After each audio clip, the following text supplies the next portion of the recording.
Most Magnificent Thing by Ashley Spires. The most magnificent thing.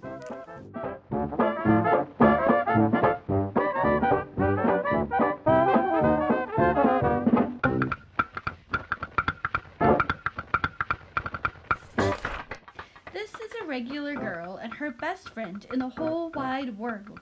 They do all kinds of things together. They race, they eat, they explore, they relax. She makes things, he unmakes things. One day the girl has a wonderful idea. She is going to make the most magnificent thing. She knows just how it will look. She knows just how it will work. All she has to do is make it, and she makes things all the time. Easy peasy. First, she hires an assistant. Next, they gather their supplies. They set up somewhere out of the way and get to work. The girl tinkers and hammers and measures, while her assistant pounces and growls and chews. When she is finished, she steps back to admire her work. She walks around one side. Her assistant examines the other side. It doesn't look right. Her assistant picks it up and gives it a shake. It doesn't feel right either. They are shocked to discover that the thing isn't magnificent or good. It isn't even kind of sort of okay. It is all wrong. The girl tosses it aside and gives it another go. She smooths and wrenches and fiddles. Her assistant circles and tugs and wags. When she is finished, she stands up and takes a long look at it. Her assistant gives a nudge with his paw. The thing is still wrong. She decides to try again. The girl saws and glues and adjusts. She stands and examines and stares. She twists and tweaks and fashions. She fixes and straightens and studies. She tries all different ways to make it better. She makes it square. She makes it round. She gives it legs. She adds antennae.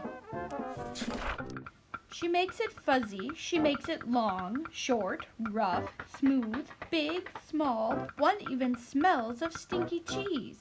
But none of them are magnificent. Her hard work attracts a few admirers, but they don't understand. They can't see the magnificent thing she has in her mind. She gets mad. The angrier she gets, the faster she works. She smashes pieces into shapes. She jams parts together. She plummels little bits in. Her hands feel too big to work, and her brain is too full of all the not right things. If only the thing would just work! Crunch! The pain starts in her finger. It rushes up to her brain, and she explodes. It is not her finest moment. I'm no good at this. I quit. Her assistant suggests a walk. It's not much help at first. But before long, she starts to feel different.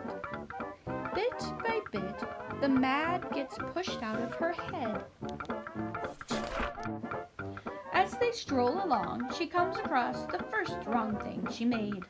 The bad feelings are about to start all over again. Then she notices something surprising. There are some parts of the wrong things that are really quite right. The bolts on one, the shape of another, the wheel-to-seat ratio of the next. There are all sorts of parts that she likes. By the time she reaches the end of the trail, she finally knows how to make the magnificent thing. She gets to work. She works carefully and slowly, tinkering, hammering, twisting, fiddling, gluing, painting.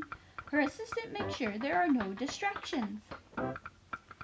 This is the perfect thing to ward off bears. This will stop out that leak. This one's all wet.